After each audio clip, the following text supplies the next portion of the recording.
सुनो, गौर से सुनो। देखो, हर मुल्क में कानून होता है और लाजम तुम लोग वो कानूनों को फॉलो करेगा, जैसे हर मुल्क का।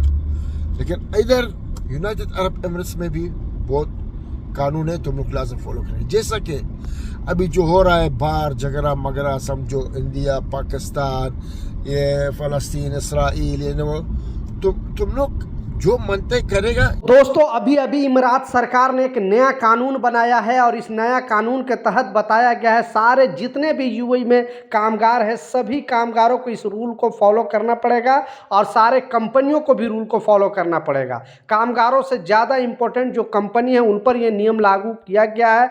पहले जो 3 महीने का जो अपडेट सामने आ रही है, खबर सामने आ रही है, पहले 15 दिन फुल सैलरी मिलेगी, उसके बाद 30 दिन यानी 1 महीने आपको हाफ सैलरी मिलेगी, उसके बाद 1.5 महीने यानी 45 डे आपको बिल्कुल सैलरी नहीं मिलेगी। तो नया अपडेट है, नया खबर है, प्रॉपर एक्सप्लेन करने वाला हूं। आप भी अगर इमारात के अंदर काम कर रहे हो तो इस रूल के बारे में, इस अपडेट के बारे में स्टेप बाय स्टेप समझ लेना, नहीं तो आज न कल इसकी ज़रूरत आपको पड़ेगी ही पड़ेगी, क्योंकि बहुत सारे कंपनी जो है आपको ये सब चीज़ नहीं देती है। इसलिए गवर्नमेंट ने फिर से लोगों को रिमाइंड कराया, फिर से लोगों को याद दिलाया इस कानून के बारे में, इस नियम के बारे में। तो 2 इंपॉर्टेंट अपडेट है, दोनों अपडेट के ऊपर आपसे बात करने वाला हूं। 2-3 मिनट का वीडियो है, पूरा वॉच करना ताकि आपको पूरी जानकारी मिले।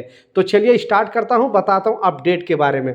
तो पहला जो खबर है, जैसे स्टार्टिंग के शॉर्ट वीडियो में भी मैंने दिखाया, फिर से लोगों को वार्न किया गया है गवर्नमेंट द्वारा, इमरात सरकार द्वारा, और जितने भी एम्बेसी, हर कंट्री का यहाँ पे यूएई के अंदर एम्बेसी है, सारे एम्बेसी ने अपने अपने नागरिकों को बता दिया है कि कोई भी यहाँ पे पॉलिटिकल से रिलेटेड कोई भी आप यहाँ पे कुछ आवाज़ नहीं उठा सकते हो। इमारात के अंदर यहाँ पे किसी भी देश में लड़ाई झगड़ा कुछ भी हो रहा है, अपने सोशल मीडिया अकाउंट पे पोस्ट नहीं कर सकते हो, उसके बारे में कुछ विचार नहीं दे सकते हो। यहाँ का रूल है और सारे लोगों को ये चीज़ पालन करना पड़ेगा, क्योंकि किसी का आप अगर समर्थन कर रहे हो, किसी का विरोध कर रहे हो, तो आप अपने कंट्री में यहाँ पे अगर काम करने के लिए आए हो तो सिर्फ काम करने पे फोकस करो, जो पैसे कमाने के लिए आए हो सिर्फ पैसे कमाने पे फोकस करो। उसके बाद अगर आपको राजनीति करनी होगी या फिर कोई भी आवाज़ उठानी होगी, अपने कंट्री में जाकर ये सब चीज़ करना। गवर्नमेंट ने क्लियरली सारे जो भी कामगार यहाँ पे है सारे कामगारों को वार्न कर दिया है और बता दिया है कि आप इस तरह के चीज़ों में आप बिल्कुल शामिल ना हो।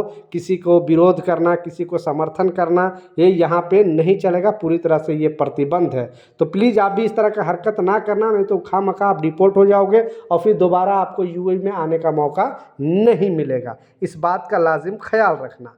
लास्ट जो सबसे इम्पोर्टेंट अपडेट है, बहुत बड़ी खबर सामने आ रही है। गवर्नमेंट ने सारे कंपनियों को वार्न किया, सारे कंपनी को कानून समझाया है और बेसिकली कामगारों को भी ये कानून समझना पड़ेगा, क्योंकि जितना इम्पोर्टेंट कंपनी को इस कानून को समझना है उतना ही इम्पोर्टेंट कामगारों को भी कानून के बारे में समझना चाहिए, क्योंकि इस कानून का जो लाभ है वो बहुत सारे जो कामगार उठा नहीं पाते हैं। और इसका नतीजा क्या है कि कंप्लेन मोहरे में जाता है, फिर मोहरे बार बार ये सब चीज़ को समझाती है और बताते हैं कि आखिर आपका ये रूल है, ये सिस्टम है।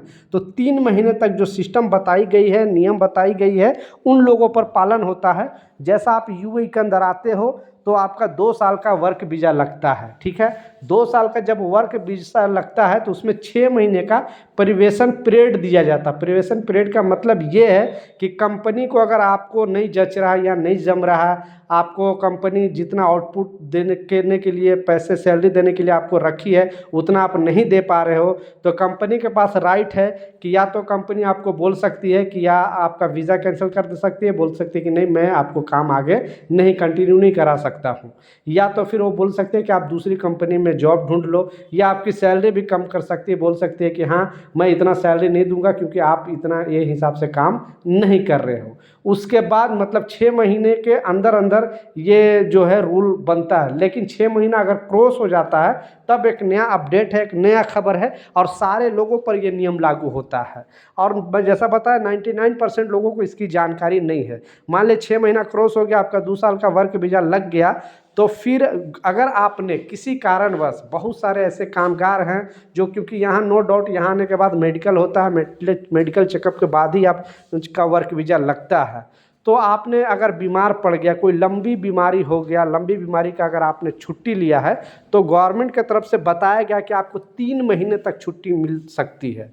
यानी 3 महीने तक आप कंपनी से छुट्टी ले सकते हो। और छुट्टी लेने का जो नियम है, पहले तो आपको लिखित फॉर्म में कोई भी जिस भी मेडिकल में आपने इलाज किया उस मेडिकल का पेपर चाहिए। यानी वो पेपर आपको कंपनी को दिखाना पड़ेगा कि हमें ये डॉक्टर से, ये हॉस्पिटल से मुझे लंबी छुट्टी का जो है बताया है कि आपको लॉन्ग टर्म छुट्टी चाहिए, मतलब 3 महीना, 1 साल में 3 महीने तक की छुट्टी कंपनी दे सकती है, गवर्नमेंट रूल है। तो उसी रूल को बताया गया है कि पहले 15 दिन, यानी 3 महीना का आपने छुट्टी लिया और तो पहले 15 दिन आपको फुल सैलरी फ्री में मिलेगी, फुल सैलरी फ्री में मिलेगी। उसके बाद 1 महीना आपको हाफ सैलरी देगी कंपनी, बिना काम कराए 1 महीना हाफ सैलरी देगी। उसके बाद 45 दिन यानी 1.5 महीना आपको कोई सैलरी नहीं देगी और छुट्टी देगी, या आप घर जाओ या फिर यहाँ भी आप बैठोगे तो आपको ये रूल है। मतलब यहाँ पे अगर आप लंबी बीमार पड़ जाते हो तो इस तरह का चीज़ बहुत कम लोगों को जानकारी था। मोहरे ने खुद अपडेट जारी करके बताया था, तो मैं सोचा आप लोगों के साथ शेयर कर दूं ताकि आपको भी इसकी जानकारी मिले और इस रूल के बारे में पता चले। अगर आपको कुछ भी जानकारी नहीं है नीचे कमेंट सेक्शन में ज़रूर लिखें, मैं ज़रूर आपको रिप्लाई करूंगा। मिलता हूं नए अपडेट के साथ, नई जानकारी के साथ। जब तक जय हिंद।